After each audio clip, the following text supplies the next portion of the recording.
All right, good afternoon, everyone. Welcome to Improving's Virtual Lunch and Learn. Before we get started here, I do want to call out feature the presentation that'll help make things a little more interactive. If you make note of the question mark icon in the upper right of your presentation screen, that will bring up the Q&A section. Feel free to submit questions as you have them, and I will bring them up at an appropriate time for our presenter. So with that said, very excited to present Daniel Scheufler, Principal Consultant with Improving, who will be sharing his presentation on practical chronomancy. Over to you, Daniel. Thank you very much, Danny. Good afternoon. Welcome all. Welcome to a brief discussion on practical chronomancy. My name is Daniel Scheufler. Now, in an effort to make best use of the time you have very kindly given me, I want to help you make a good decision about the bet that you're making with the time you're spending. So here's our agenda.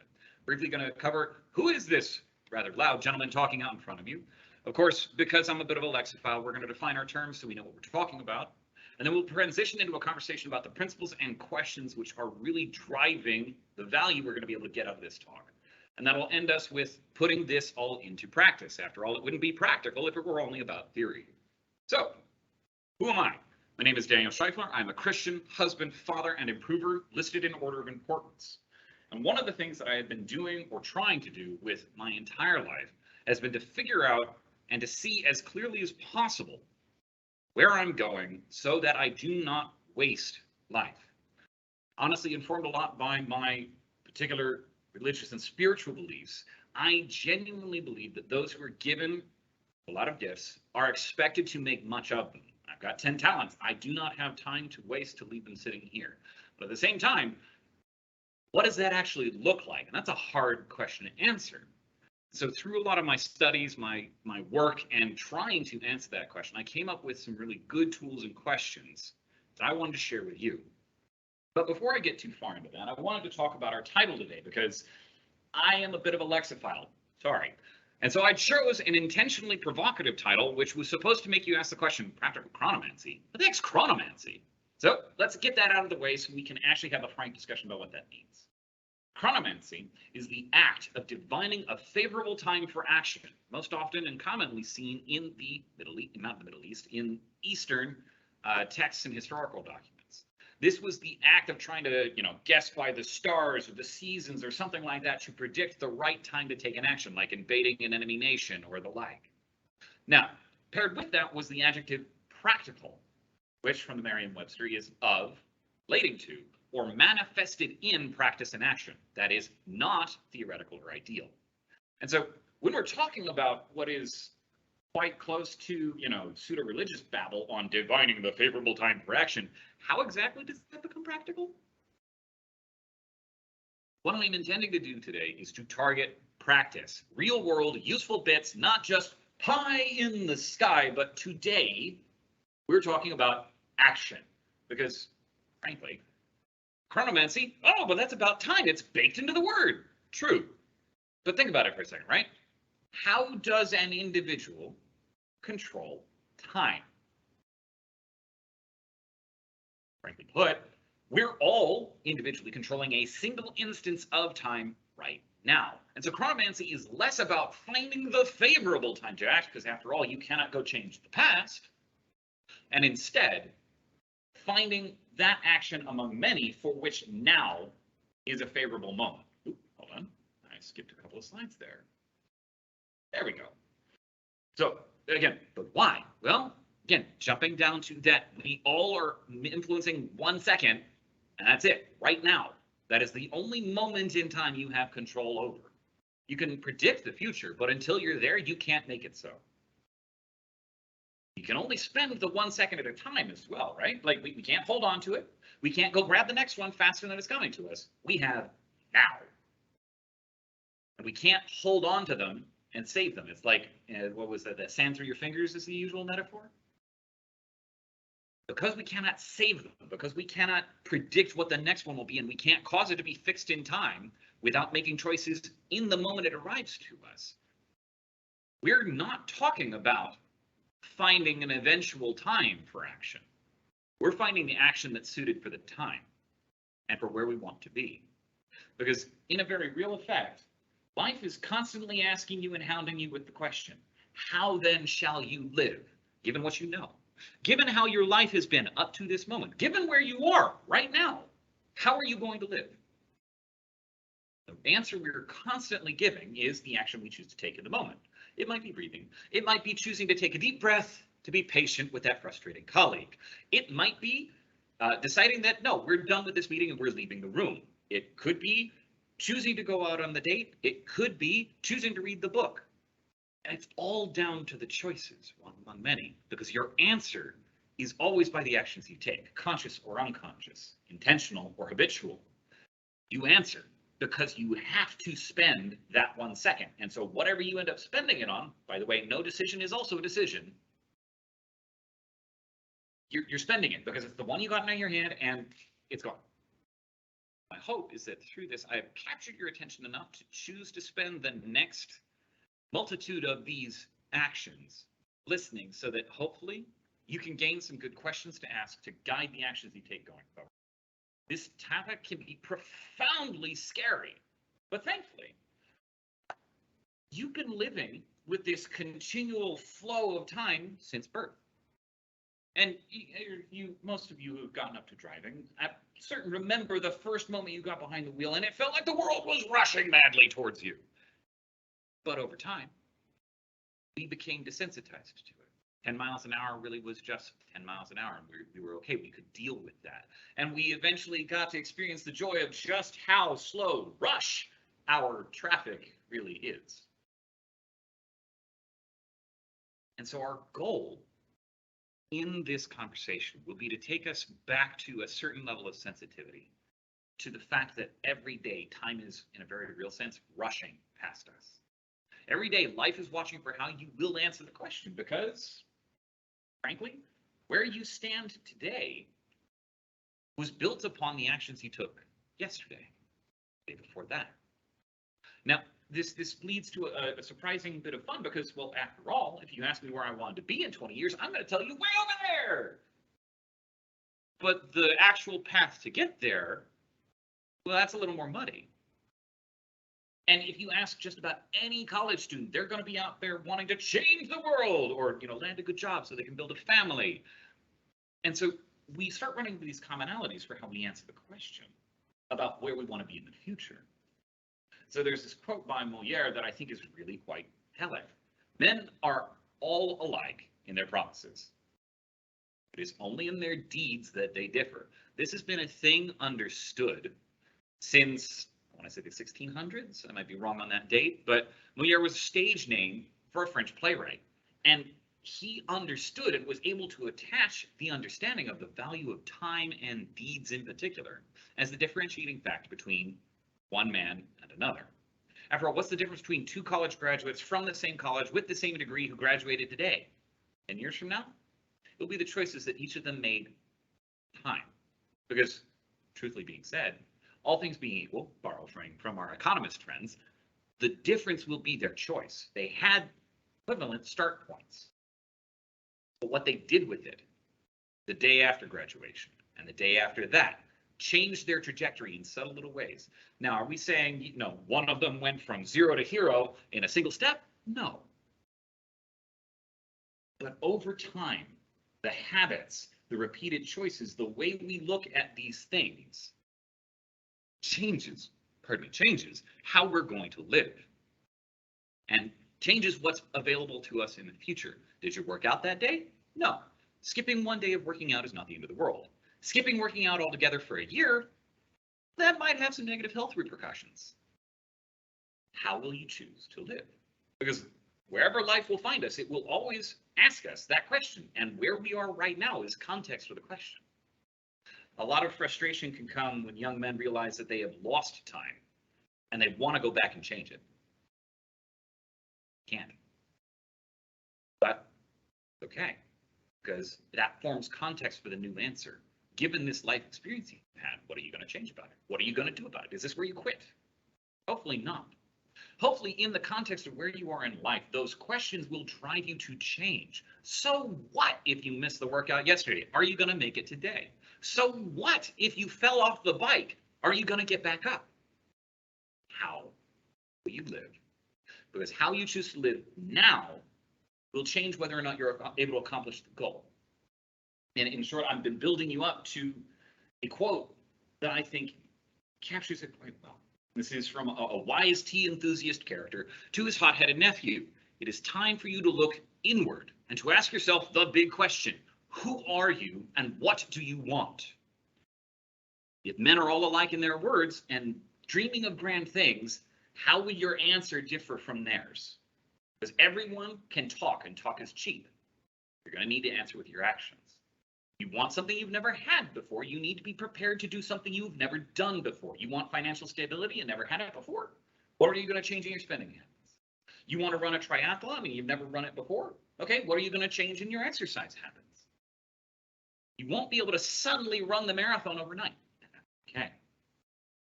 So our question is not of the where am I going to change my grand trajectory?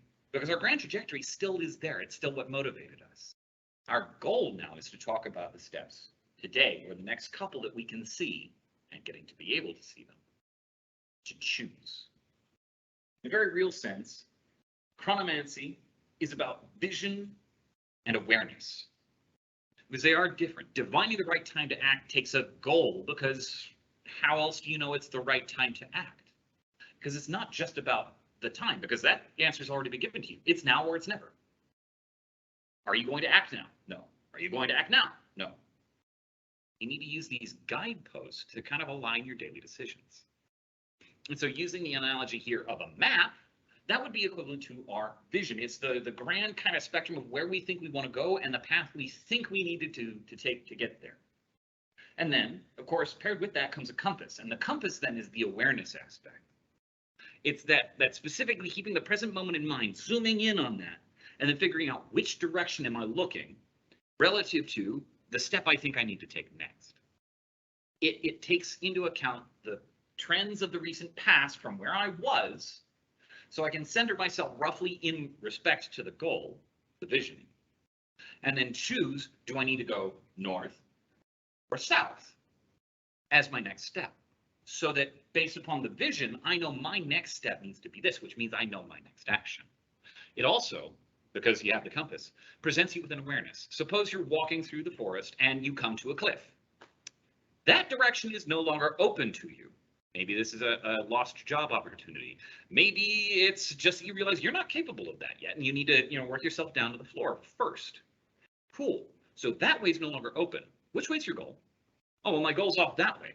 Okay, cool. So what's the nearest option to that? Oh, well, it's going back this way because that's where the trailhead is.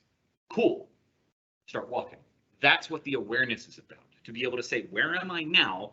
And then keep in mind, where do I want to be? So you can choose one among many. Now, bear in mind, the map is not the territory. How you actually get there is probably not going to match the path you put down on the map, and that's okay. And the saying goes, plans are worthless. Planning is essential. And that's kind of what we're in here. So knowing where you are in that territory becomes important for aligning the choices you could make today to go and do better. Taking that example, I think the concept is captured well in Sea Fever by John Macy. I must go down to the seas again, to the lonely sea in the sky. All I ask is a tall ship, a star to sail her by. That star, that true North Star, which is the common phrase used for vision casting in business, is a very appropriate reference, because sailors of old used to navigate the seas by the stars to keep them roughly aligned with where am I on Earth relative to where that star shows up, and how does that affect my trajectory towards where I want to go. You're the only one who can see the North Star for you. I can see shades of it. I can help you guess at it, but you're the only one who can test it and see if it resonates. Going back to that age-old question, who are you? What do you want? What kind of person do you want to be? Because your character forms a significant part of your destiny. Who you are, what you personally are capable of, how your discipline manifests, shapes what options, what purposes we can pursue. I cannot, for my part, become a guru in one technology stack without my character being really good at focusing in on a thing and staying there for years. And for me personally, I know it's very difficult. I get impatient. I want to go try something new. I want to tinker. I want to experiment. And as a result, becoming the guru on the mountaintop is not going to be something necessarily that fits. And so this is where you need to start exploring that purpose and finding what motivates you. This is about finding your map and where on the map you want to be. And you can get this from reading other life works from people. Great, that's a good option. Not all that it has to be. But as you think about this, look for a motivating purpose that stretches beyond you. Because a motivating purpose is not merely retire at 40 with infinite amounts of money. Cool, good for you. Why will that matter? And until you can answer why that will matter, what you'll do with it, what value added it is, you're gonna have a tough time lighting the fire to get the new action. SpaceX, for example, has a great motivating vision. They have a vision of the future with humanity on multiple planets so that any cosmic event can't completely wipe us out. And their first step to that is building reusable rockets. And if you go and talk to the people at the company, from the top on down to the people designing the fins on those rockets, they'll be able to articulate why their work matters in terms of a motivating purpose for something beyond them. Because are they going to be on those rockets? Probably not the first few of them. Are they going to be the first settlers on Mars? No, we'll need them there on Earth building more of those rockets. But they care because it's beyond them. Improving has a similar vision where our goal is to change the perception of the IT industry from something that's a cost center to a value-added business partner, enabling strategic action. Your purpose, too, can contain elements of the mundane and of the grand at the same time. What matters at the end is that for you, it lights a fire in your belly. You want to get up in the morning. You got to get going. You want to accomplish this grand feat.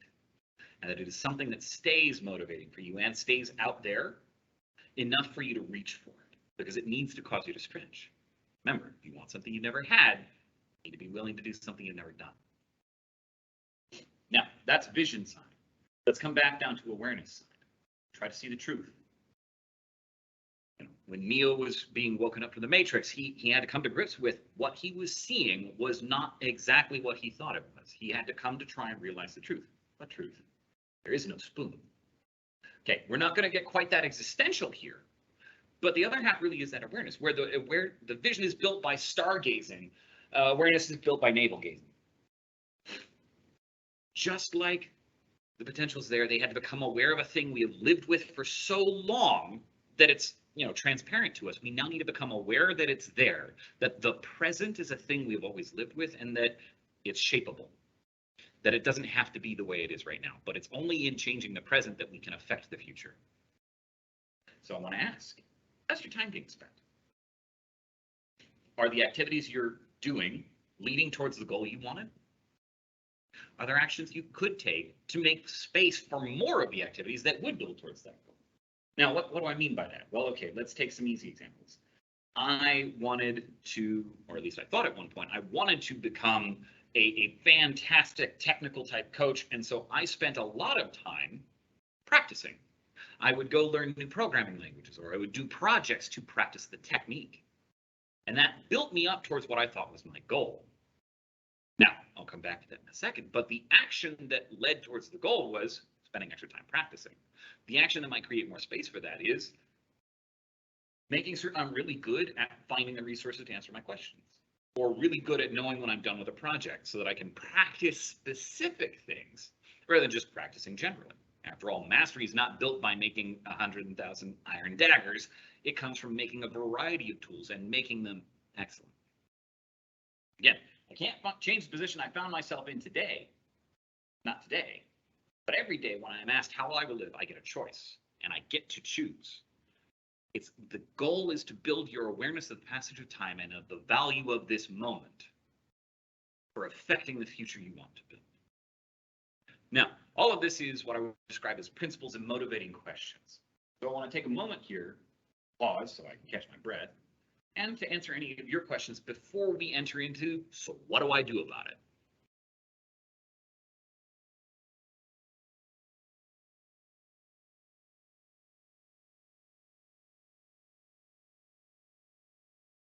See if we've got any questions here. Give it a second for the thing to load. It's thinking as it usually does.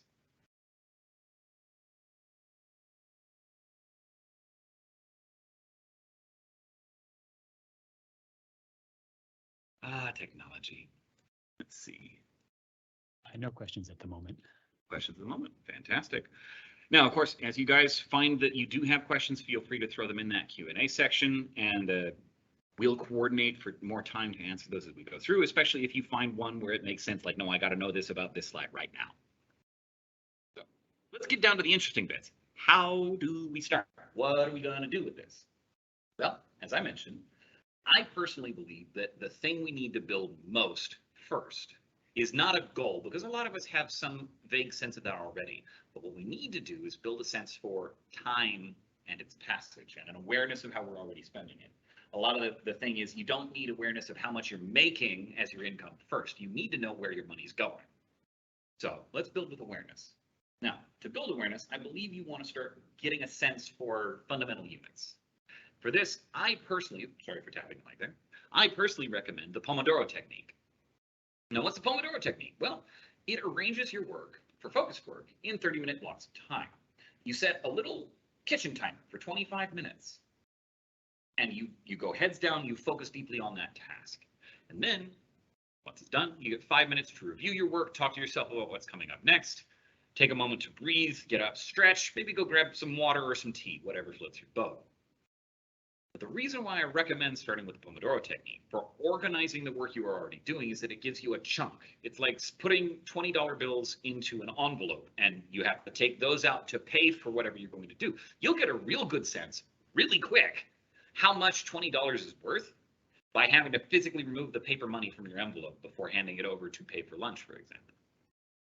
Again, Pomodoro technique is relatively easy to start with. Almost everyone has either a timer app on their phone, or can find one on the internet, or can literally get a kitchen timer, set it for 25 minutes, hear the nice little pleasant tick, tick, tick, tick, tick, tick, tick, tick, tick, tick, tick. 2, it's relatively easy to reckon with how many Pomodoros you have in a day. So instead of having 24 hours and gosh knows how many minutes, because I don't want to do that math right now, for the average workday, 8 hours, instead of having to account for 480 minutes of time, what if I told you you could only account for 16 blocks? Would that be easier? Me, heck yes. Because there are 2 Pomodoros an hour, 8 hours of work, 16. So how much can I do with a day of work? Well, how many 16 half-an-hour blocks do I need to spend of it? And again, on top of that, by practicing the technique, you'll build the awareness, and it starts building some good habits. Of course, there's the internal clock and your sense of how much can be done with time. Because you'll find that with a solid 30-minute focus block, you can get a lot done if you can learn to focus and protect the time. It also encourages intentional rest and care. That 5 minutes of stillness is worth its weight in gold on a hectic day. Protect your time and get possessive of the moments you have. You can do great things. So for this reason, I recommend start with the Pomodoro technique. Start with those 30-minute time blocks of focused work. See how far you can get and how valuable the now can be. But that's not all I want you to do. Because part of setting up a good budget is to consider where that money is going. What line items in a budget is it going to? Is it going to pay for your mortgage? Is it going to pay for food? Or did it go to paying for the streaming service? I don't know. And you need to. Because our goal is to understand how are you already spending your time. For this categorization, I'll recommend the Eisenhower matrix. Now, the Eisenhower matrix is so called because it was suggested, or at least attributed, to Dwight D. Eisenhower, president and successful Army general from World War II. He suggested you split time on 2 aspects, urgency and importance. A thing is either urgent or not, and is either important or not. And it allows us very easily to talk about time in terms of budgeting. Because if you consider for budget, we can break it down roughly into 2 categories, need and want. The needs are things like clothing, food, shelter, basic humanitarian needs, right? And after that, we can then talk about things that I want, like luxuries or going out to a fancy restaurant, a new gaming system, a gym membership sometimes.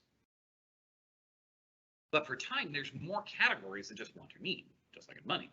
Because money, you can do this wonderful thing called savings, and it can build you up for future moments where you need more of it than you have in that exact moment. Or you can invest it, and put it away to not spend it now so that it can go create more money for you later. Essentially, you get the choice of, do I spend it today or not? We don't get that with time. But that investment mindset is actually very valuable for us here. And now, going back to the Eisenhower, I want to talk about needs, wants, and investments in terms of Eisenhower. So start with me in the first quadrant, up in the upper left, which is both urgent and important. That's the time of, I've got to do this right now, and if I don't, it's going to actually have a very negative impact. This, for a developer, is production is down. Oh no. This could be that call at 3 a.m. Hey, the database deploy didn't work. We need to call you in to get it fixed. Not my favorite moment. But they are important. They are urgent. They have to be done right now. But I want you to think about that, because have to be done right now has a nasty habit you need to be aware of. Before we talk about that, I want to talk about the other important kind of time, the important work that is not yet urgent. This can be maintenance. This could be making certain you set yourself up for the annual physical with the physician. This could be doing the research to make certain you know how to do your design, or setting it up so that you do actually have instrumentation in those applications so that when it eventually does crash, you have really good ideas of what happened. Important, but not yet pressing for time. And this is the time where you're really going to make the impact for you in getting towards your goal. Protect that time aggressively, because if you don't, it will be taken from you. And it's not, oh, well, yeah, I mean, but who's going to take it from me? I hate to tell you, but you will. Remember how I was talking about that nasty habit of Q1? Reacting happens all the time.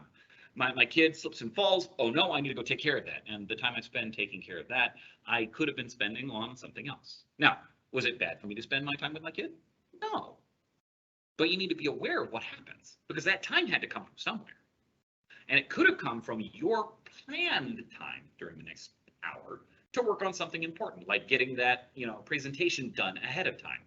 And then you come back to your computer and it's 20 minutes until the presentation is due. You are now reacting. You took important, not quite urgent time, and now it's urgent. You got to get it done. And we've all had those days where everything just kind of starts stacking on itself, and it just, the whole day's a rush. You come in the morning, production's on fire, and instead of getting 4 hours to work on your design and get your story work done, you have 1. Not fun. But that's not the only way that Q2 time can disappear. Sometimes, oh, hold on, let me check my phone. See, that's an example of Q3. Urgent, but not important. My thing might have ding because it was like, hey, check out this new YouTube video. That's not important. Hey, darling, what do you want to eat for dinner tonight? Okay, that's probably not urgent right now, but it feels like it. I should probably schedule time to go and do that intentionally and just, collect a bunch of these text messages to respond to at once, rather than answering them once and, oh, hold on, here's another conversation. I want to be careful of the distraction moments, because they can eat into the Q2 time as well, because they won't be able to eat into the Q1 time. Q1 time is very good at defending itself. And then lastly, we have Q4. Neither are important, urgent. These are what I would describe as waste. These are the moments where you look up after an hour scrolling through Facebook and have no idea why you're there. Facebook, YouTube, a number of other things are all designed to try and capture your attention, your time, your eyeballs for as long as they can do so. And I'm quite certain that President Eisenhower didn't necessarily see this coming, but if a former president, successful Army general, found this mental model useful, who might argue? I think he's got something here. We need to figure out how to see what our time is being spent in Q1, 2, 3, or 4, so we know where we need to be more strict with ourselves and with our time. So I'll offer this exercise as a great place to practice, and is one that I practice myself at least once a quarter. Take a week and track your time in 15-minute increments. Start at the top of your workday, go until you're done. And at the end of your day, categorize the time that you spent, because you might have spent it in an activity where it was reacting. You got pulled into a PR discussion that you weren't planning on, and so there you go. Or you might have gotten lucky and been able to set 2 hours aside to deeply work and focus on the research for the new design that's necessary for the next sprint. Great, you got Q2 time. Or maybe you had a production fire And those 2 hours are completely gone. And now a half an hour before the design meeting, you're putting the slides together trying to get it done. And so you got 2 minutes of reactive time. You might find out that you're getting distracted because your kids are at home and they're sometimes distracting. They sometimes fall. They sometimes fight. This is life. And with working from home, that is part of what we deal with. But being able to see it is the value. Now, of course, I fully expect that, hey, you're going to get a bit of the Heisenberg uncertainty principle effect here. Cool, that's okay. The goal is not to have a this exactly is how I was spending my time for all up until the moment I started measuring it. Don't care. My goal is for you to be aware, because if you start changing your behavior, because you see you don't like how much the Q3 or 4 time you're spending, great, because you built your awareness and you're starting to more effectively utilize, defend, and keep your time for the strategic in Q2 and the urgent in Q1. These are good.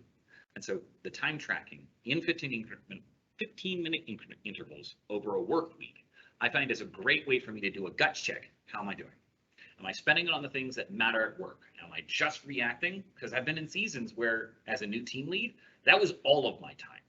I spent it always reacting to my team while I was trying to spin them up, and had bare fractions of a week to spend on the proactive, to build the processes, to build the knowledge and the systems that would allow the team to work not simply reactively, but proactively, getting the strategic value out, not just the tactical. So that gets us through awareness and time tracking. I want now to pivot again, because what comes next should be looking ahead, building that vision, right? And this one, I kept second because admittedly, it's harder. I said earlier in the piece that you're gonna be the only one really who can answer this, but that doesn't mean you have to do it alone.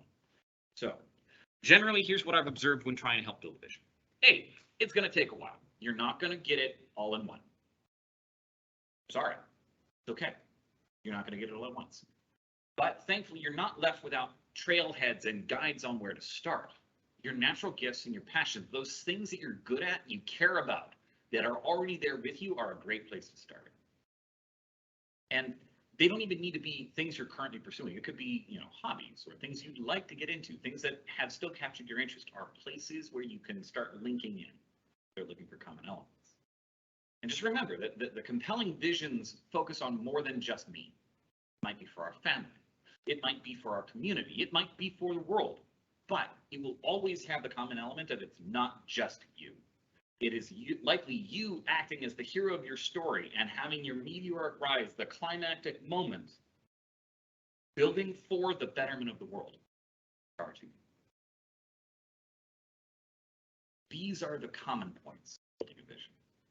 But I want to share where some of my stuff came from. I think it'll be helpful. When I was working on building this vision to guide my life on where I wanted to be 20 years from now, it took me a long time. I went through 5, 6 easily different versions of it, trying to explore it. And even with the one I'm at right now, I'm pretty certain I don't have it right. That's okay. I was blessed that I have a lot of accountability partners, people I was willing to talk to, especially my wife, about what I wanted to build and how I believed it needed to be. It took a lot of introspection for me, a lot of sitting down and thinking about what was important. Howdy, was it hard to protect the time to sit and to think? I've got 3 kids right now. Y'all can imagine the level of noise that is. So I started finding times on Saturday morning before anyone else was up in the house. I sacrificed time that could have been spent sleeping and spent it praying and journaling and thinking and asking myself a lot of questions that I didn't readily have answers to. And for that, I believe that is genuinely where you're going to find the value coming up as you explore this. In the time you can spend alone, praying or journaling or meditating, those moments where you can get in touch with deeply you. Not the surface level concerns of how am I going to pay the mortgage or what am I going to do tomorrow or what am I eating for breakfast, but approaching a level of stillness. So when you ask yourself questions, you can hear your. So here's some questions I found really helpful. This is an example. I want to say it comes out of 7 Habits of Effective People, where they offer you the question, what do you want your eulogy to be? Which is really a variation on the core question of how do you want to be remembered? What do you want to be remembered for? because that tells you a lot about the nature of the goal you might be in, where you wanted to be, how you wanted to be, who you wanted to be. But how you want to be remembered when you're no longer there to change it after a life is a tremendous, scary moment to try and answer. And that's okay. Get us answers just enough to get started. You don't have to be perfect. You'll learn, you'll iterate, and I'll catch up on that in a minute. Because in addition to how you want to be remembered, you can't answer that. Try other questions. Because again, none of these questions is the answer is going to provide you the way. Only you can really know when you get to that point, and you'll know it deep in your soul at that point. Because part of it is what made you come alive. What moments in your past that you've already lived made you feel most alive? And what created that feeling? Was it the feeling of accomplishment when you watched your brother finally learn how to ride the bike? Was it the moment of accomplishment when you actually got done and tested positive and had people tell you, yes, you have earned the black belt in Taekwondo? Speaking of which, congratulations if that was you. Was it the moment of getting picked to have the lead role in the children's choir? There's all sorts of things that might have those pinnacle moments in life. I want you to remember them, because part of our goal will be, let's create more of those. We want you to come fully alive, and that means you need to be in touch and with some pretty scary stuff. Because it's frightening to think of sharing, this is the thing that made me come alive with someone else, because it might mean they crush it. Which is why you want to find good accountability partners. And that's why I personally spent a lot of time talking to my wife, because whatever I was going to try and live with my life was going to affect her. I wanted to build it with her. This is good.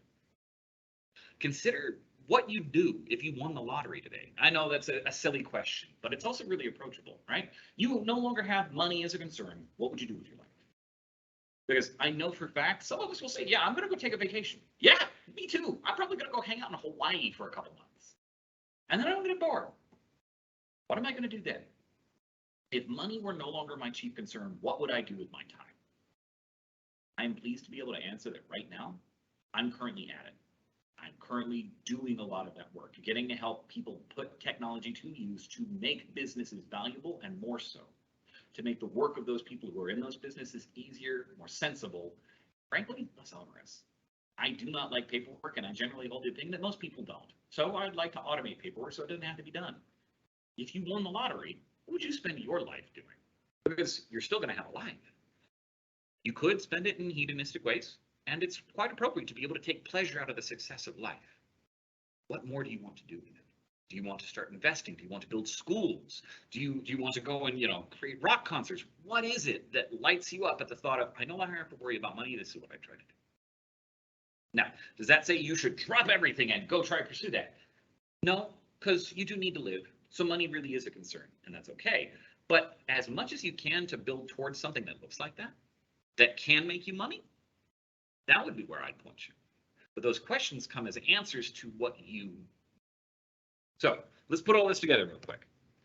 When we get this, we need to be able to both build an awareness of the passage of time, how we could possibly spend it, so that we can pick the actions available to me today that get me towards where I want to be if I never had to work a day again in my life. So, preparing for action. Let's take that example of the stuff that lit you on fire, that made you feel alive in the moments. What skills and character traits will you need to build so that you can have more of those in life? I'll now go back to the example I had shared earlier.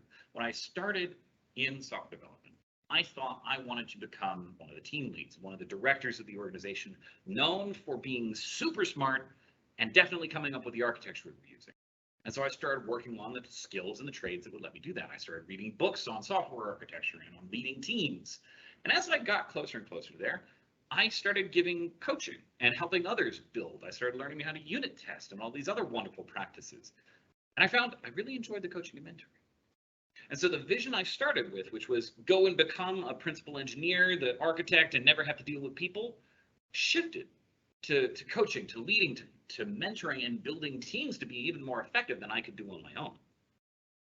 And as we learned those, we saw the actions that would allow me to practice and build those skills, reading the books, finding people to talk to practice, to learn new things, to attend conferences. And over time, I found new actions I wanted to take as a result. Jumping a little bit ahead here, but let's come back. which one of the actions that you can see among your list today of practicing the skills yields the greatest compound return. So let's suppose you want to get to the point of owning your own business. Great. What's it going to take? You might need some business acumen. You might need to be able to close sales. And of course, you need to be excellent at whatever service you're trying to provide. Now, it's really easy to get business acumen. There are courses for it. There's MBAs. You could just go and pay to get it. So getting that, easy. But is it going to return investment now? No. Because until you're actually practicing your own business, having the business acumen is value added at that point. But while you're still an individual contributor, there's limited amounts of ways you can apply that knowledge. What about the ability to close sales? That's important. But again, until you have your own business or until you're about to jump in and on your own, closing sales, there's a limit in the practice of application. Certainly you could get good at selling ideas, but maybe you're not there yet. And so it might be most prudent to become excellent in the service you're providing as your first step, because it creates the greatest compound returns. You not only can build towards being your own boss by being a consultant, independent, but now you're also probably growing in your own career because you become more valuable to the company you're already working for. So you can build this up as you go through. From, while it'd be super easy to grab that, is now the right time because you want the greatest compound return, the repeated value added from having done this. Now, naturally, in order to be able to choose new action, you have to create space for those. So what time do you have today that you could spend on practicing the new skill or action? This might be choosing to go take a course, or it might be choosing to practice as in create a side project, or it could be going and finding a mentor as the thing you need to do. But if you don't have time, there's nothing you can do. And so our first job needs to be find the spare moments we could turn to something else. Maybe that's transforming from having the time you're sitting in rush hour for 3 hours a day and starting to listen to business podcasts. It could be taking it from, hey, I was spending 2 or 3 hours playing video games a day because I'm a young man and I enjoy doing that. And maybe now I'm going to take some of that, maybe not 2 or 3 hours, but I'll take an hour out of that. And I'll go specifically spend it on side projects. What do you need to do to protect and expand the time you have to grow? Well, for me, I uninstalled Facebook. I have on several occasions uninstalled YouTube and reinstalled and then uninstalled again so that I can protect my scrolling function because they're too good at it for me and I don't catch it fast enough to realize, no, this is wasting my time. I am done. And so I need to find ways to protect the time you want to spend on those so that it actually happens. Which also, by the way, means you need to get really good at honoring appointments with just you, because the time spent on working on a side project can only happen if you're there. You are critical to that meeting. And so if you let it get interrupted by anything, that'll cause some challenges. Now, of course, you are totally in control of your schedule. So if your wife or your partner wants to say, hey, let's watch that new show together during the time slot you had originally planned for it, you are allowed to choose to move your meeting with yourself there. But there will come a time where you're going to need to have a conversation with them that's like, hey, in order to build the future I wanted, I need to use this time here. Is that okay? That's good. And so ask yourself, what kind of habits you can use to start building to provide the compounding effect? These could be waking up early. These could be learning how to have that conversation with your spouse of, hey, here's my plan for the growth time this week. What's yours? It could be being really good at use of the Pomodoro as the habit for how you plan your development work. I think it's going to take me 3 Pomodoros. Here are the 3. These 2 are back to back. And then I've got my lunch meeting and then I've got 1 more. Cool. But that habit has a compound effect because now that's how you deal with time in the future. It's now how you protect the time in the future that becomes the default desirable. Because our goal is to find and protect not only the thing we want to go spend money on, time is money, but to protect the resources that will allow me to purchase that. Now, of course, keep this in mind. Now, just try. You're going to be doing all of this in cycles. You're not going to get it right the first time. That's okay. Our important goal is motion. An object that is rolling is easier to be guided than it is to try and get started. So do expect some friction. That's okay. Take a stab at where you think that vision ought to be. Mark a pin on the map. And then take some actions to see how you can get there. Give it some time, say a quarter. 3 months should be pretty good if you get some practicing, because then now you can come and ask, is that still where you want to be? Just like I found while trying to build up to being a principal engineer, that being a principal engineer, while neat, wasn't where I really came alive, that it was in these coaching and mentoring moments. I learned, hey, that wasn't exactly where I wanted to go, but those skills were still super useful in getting me there. And so when you find, hey, is your goal still the same? Inspect, take some time during that quarter to look back. Is your goal still the same, or has it changed? And if it's changed or it's the same, what opportunities do you see for pursuing it now? Because maybe a new position opened up that wasn't available there. Maybe now all of work is remote, and so you have the extra time from the commute that you're not spending 3 hours a day on anymore. Woohoo! And ask yourself, of my opportunities, which one do I want to pursue next? So you can get yourself into the habit of asking these questions. You'll get to the point where, as Socrates says, you are now examining your life. Socrates says the unexamined life is not worth living. Okay, I think that's a little extreme, but I do agree that you've got to start thinking about where you are, because you've been given a precious, valuable resource, but you only get one at a time. So your goal is not to try and take that 1 second and change the world from left to right, from good to bad, from up to down, whatever. Your goal is to change it by a hair, and always have it hair-wise in the good direction, in the right direction towards the goal. Because over time, over many, you'll be able to get to the point where through those many little and often adjustments, you will have made a great deal of change. I hope you'll find that your life is more like what you wanted it to be at the end. I'm going to take a moment for questions before providing you a final summary and encouraging you once more. Yeah, Daniel, we actually do have a few questions here. First off, what kinds of accountability strategies have worked well for you when connecting with your accountability partners? Okay. So over at Improving, the accountability partners are kind of built into the way we do culture. And so once a quarter, I'll get to meet with my boss and talk about where I'm trying to work on career goals, personal goals, and what I'm doing with the client. So that over time, I'm just having this regular cadence meeting. And so for the first piece of that, regular cadence, just schedule it, make it happen. I personally favor face-to-face talking about it, but it needs to be with someone you trust. So 3 aspects: regular, as high fidelity as you can manage, high trust. Now the high trust piece is because you are going to try to share with that person the stuff that is going to really deeply matter to you. Being able to share that freely is important. So as a result, I found that the accountability partners was a very limited set. Like I didn't share this stuff even with my mom, at least not directly, until I was super confident of it. I shared it with my wife, the person I'd be building that with. I shared it with my boss because I had built enough trust with them over, gosh, I've been working with them like 5 or 6 years now, of little conversations where I showed those moments of, hey, I'm not totally comfortable with this. How did they react? And so that's where I'd go for that. It wasn't so much of them keeping my nose to the grindstone, but the very act of knowing I was going to have to talk to someone about it at the end was enough for me to keep going. And sometimes that meant I would talk to them face to face, or I would share with them the written form, because it was easier that way than for me to repeat it. That will depend on the person and how they feel most comfortable communicating. Good question. Another question that we have on here. How does a person who's kind of stuck in the rut stir up motivation or a sense of purpose, or what has worked for you? Okay. So rut and sense of purpose. So for this one, I like to, sorry, I'm backing away from the camera trying to think here.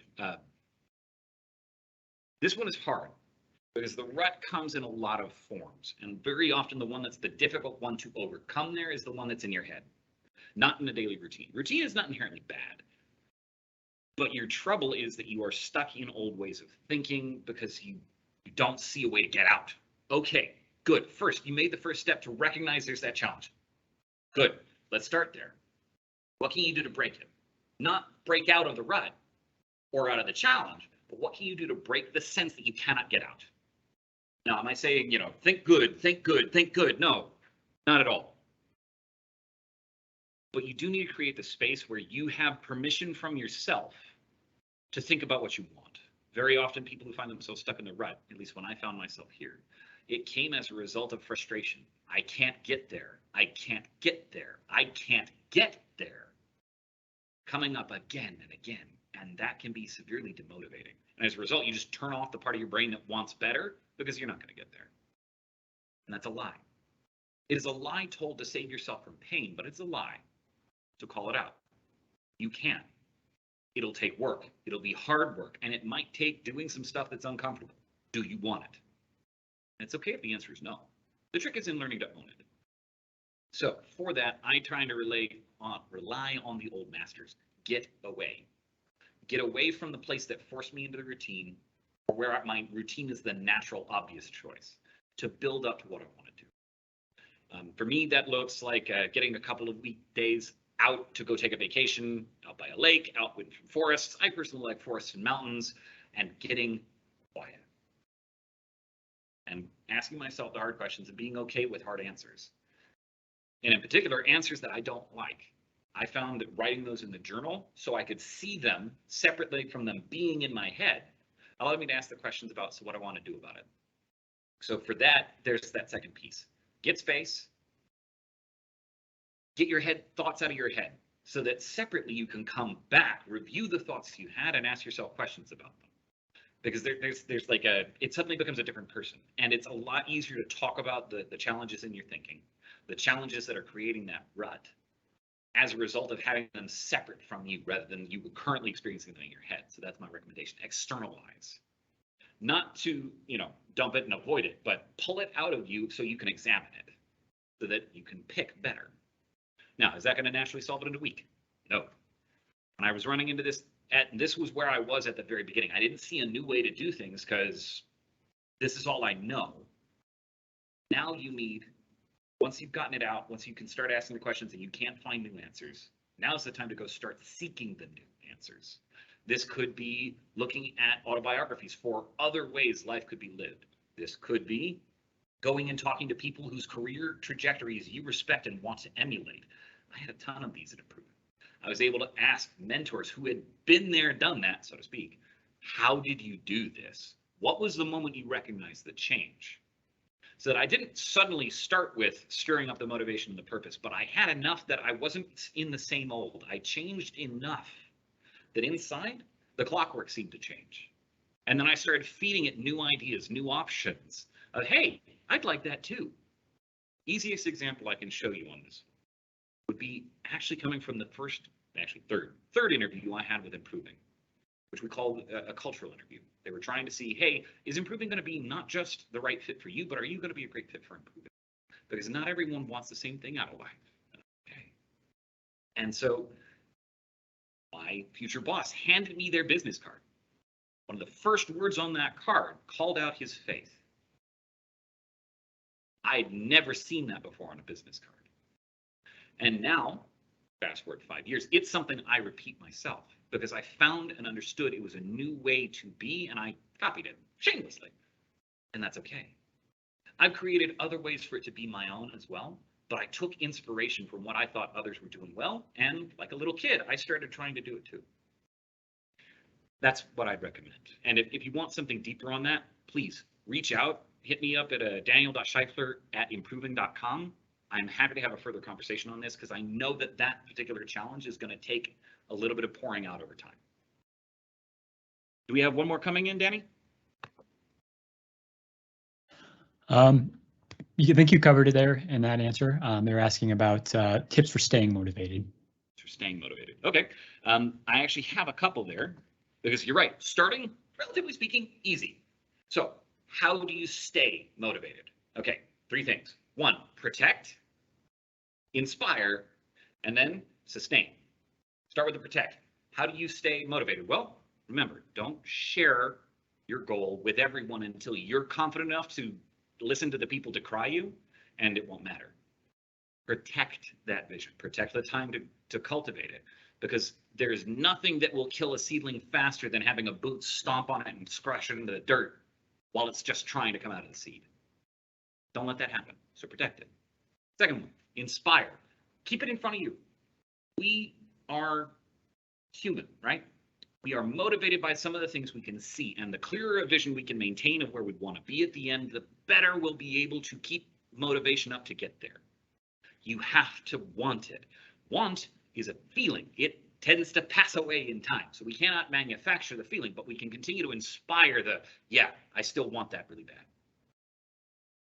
For me, I found that that looks like a vision board. I've collected a collage of images of the things that I find most important and icons which represent the things I want to achieve in the future. So, silly as it sounds, I have a board stored somewhere that has a picture of what I would describe as a silver fox. This is a dude who's very clearly like in his 60s, good sheen of silver hair, but he's muscular, he is working out, he still looks like he's healthy, because when I get to be 70, I want to be able to pick up my grandkids. I want to be able to run, well, okay, maybe not run with them, but I want to still be up and moving and providing value as I go. And so I stuck that on my visions board to remind me, so that every time I see that, I remember, right, I wanted to be able to do that, and it lights the fire a little bit again. And with that, I don't remember what I said for the third one, but this comes down to pulling it back up, sustain, right? We're not always going to have the peak of motivation, always lit on fire. That's okay. You don't have to. Because once we build good habits, we can trust that sometimes the trajectory will still be managed, even when you personally are very tired. Okay, cultivating a good repertoire of self-care can help you sustain for the long haul time, because that's really where the battle is going to be fought. Are you willing to keep doing it? Do you still want it bad enough to change? That fight is mostly at the beginning when we try and change our habits. It takes something like, what, 21 days to really build a new habit? And for this, I'll strongly recommend read Atomic Habits. It'll help out a ton here. But it's okay that if you don't always feel like 100% every day. Sometimes you come down with allergies and you just feel crummy. Sometimes you wake up and you're like, am I really the right person for this? Really going to be the one to get there? I've had days like that. Heck, I had some of those this week. And my answer at the time was, I don't know. I don't need to. Accepting that there will be those moments when you're down and looking to set up the habits that will bring you back up. Taking the time to take care of yourself, taking the time to put the vision back in front of you, to remember that great cause for which you're fighting, for which you're striving, and how that future will look, will taste, will feel while you get there. So that's all more time I think I have for questions. So I want to provide those of you who are still with us this last summary. Thank you for spending your time with us. Every one of us has only the right now. We cannot save it. We cannot do anything but to spend it or invest it. Fortunately, the world is quite well aware that everyone can speak big, but can you act it? So find your North Star, find that vision, find some way to paint it vividly to you. And then start from where your feet are right now, because that's okay. That's all you've got, and choose wisely. I believe you can. I believe you're going to get there. Thank you for spending this time, this hour with me. I hope that you find it was an hour well invested.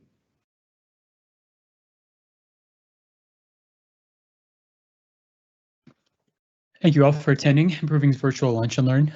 Thank you, Daniel, for the great presentation. As a reminder, the recording of this session will be available within the next business day from our virtual events page at improving.com. And with that, we all of us at Improving hope that you have a great rest of your day. Thanks again for joining us.